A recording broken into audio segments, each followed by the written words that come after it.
नमस्कार, सोशल संवाद में मैं सिद्धार्थ आप सभी का स्वागत करता हूं।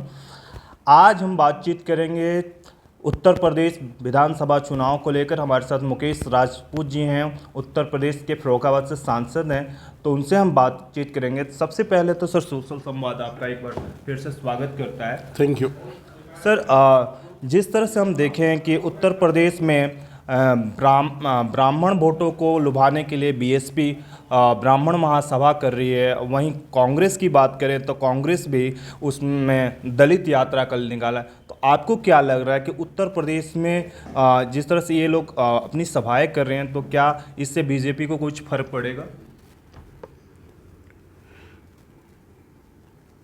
जब जब चुनाव आते हैं तब तक राजनीतिक दल इस तरह के गतिविधियां करते रहते हैं। ये आज की बात नहीं है, इससे पहले भी बसपा कई बार जब जब चुनाव आया तो क्षत्रिय सम्मेलन, ब्राह्मण सम्मेलन, कायस्थ सम्मेलन, लोधी सम्मेलन, पाल सम्मेलन, शाक सम्मेलन आदि आदि सम्मेलन भाईचारा के नाम से करती रहती है।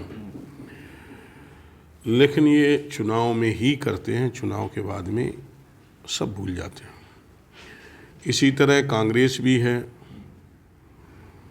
कांग्रेस का इस समय उत्तर प्रदेश में मुझे तो लगता नहीं कोई वर्चस्व हो, लेकिन हाँ, वो अपने को जिंदा करने के लिए, अपने को जीवित दिखाने के लिए उत्तर प्रदेश में काम कर रही है और दलित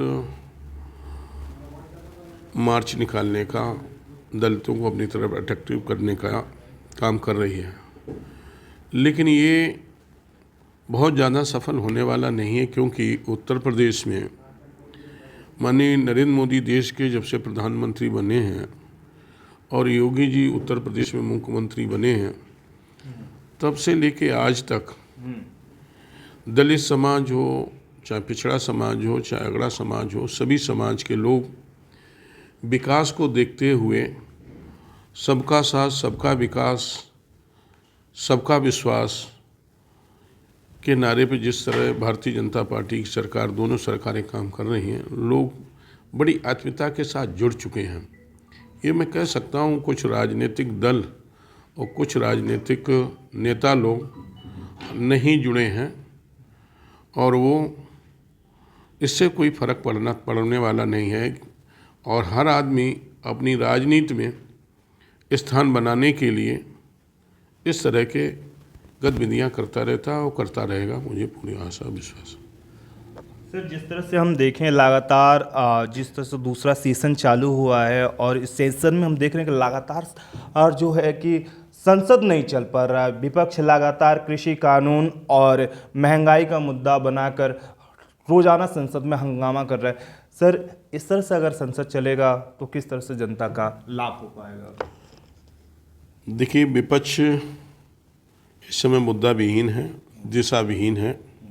कांग्रेस और कांग्रेस के सहयोगी दल, माननीय मोदी जी की सरकार ने जिस तरह से 7 साल में जो काम किए हैं, वो सभी जो राष्ट्रीय स्तर की, इंटरनेशनल स्तर की जो समस्याएं थी और लोकल स्तर की जो भी समस्याएं थी, उन समस्याओं को समाधान किया है। गरीबों का काम, गरीबों के कल्याण के लिए काम किया है। रही महंगाई की बात तो बार बार विपक्ष के लोग कह रहे हैं, कांग्रेस के लोग या कांग्रेस के सहयोगी दल के लोग कह रहे हैं कि साहब डीजल महंगा हो गया, पेट्रोल महंगी हो गई जी।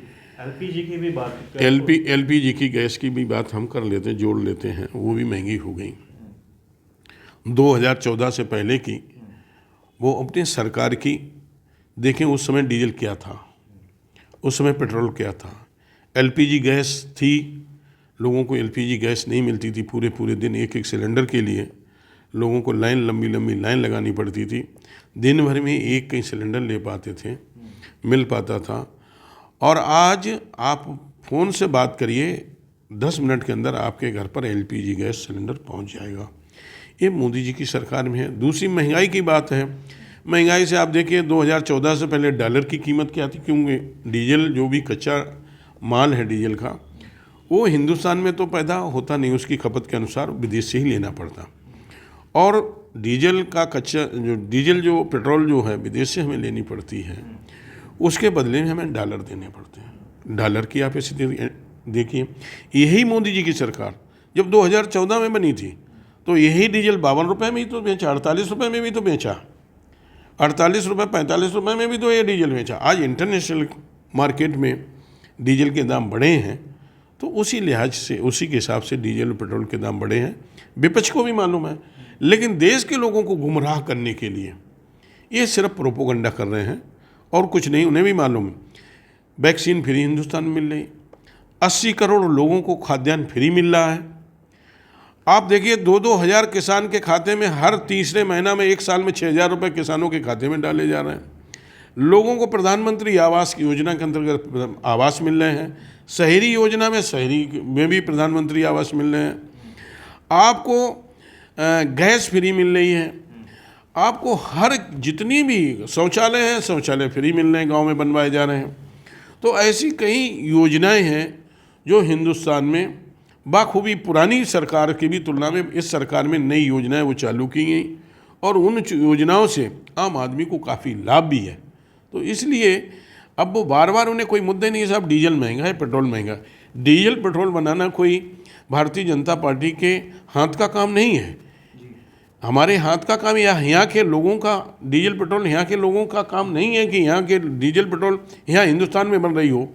डीजल पेट्रोल का जो मटेरियल है, जो कच्चा तेल है, वो हम लोगों को विदेश से लाना पड़ता है और विदेश से लाने की वजह से वहाँ जो महंगाई है, इंटरनेशनल मार्केट में कच्चे तेल की जो महंगाई है, उसी का असर यहाँ है।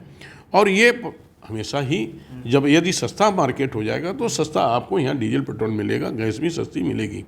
लेकिन इसकी तुलना में वो 2014 से पहले डीजल देखें 75 रुपये, 78 रुपये, 80 रुपये हो गया।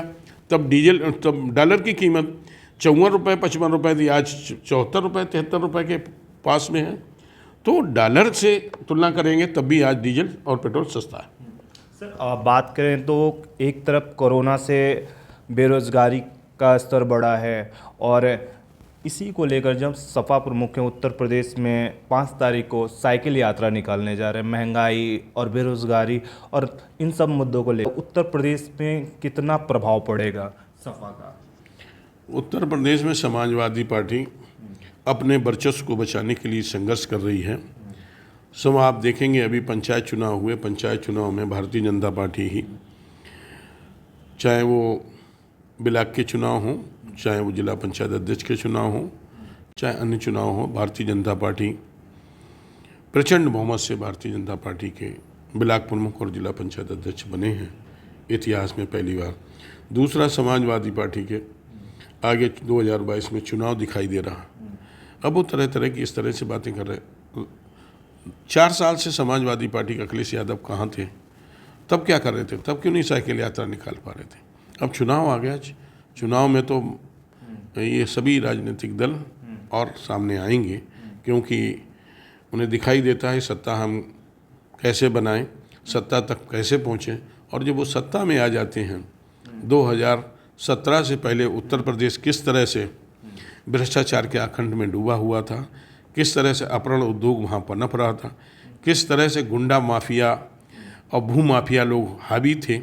आज उत्तर प्रदेश में भूमाफिया या तो उत्तर प्रदेश छोड़ गए हैं और या वो जेल चले गए।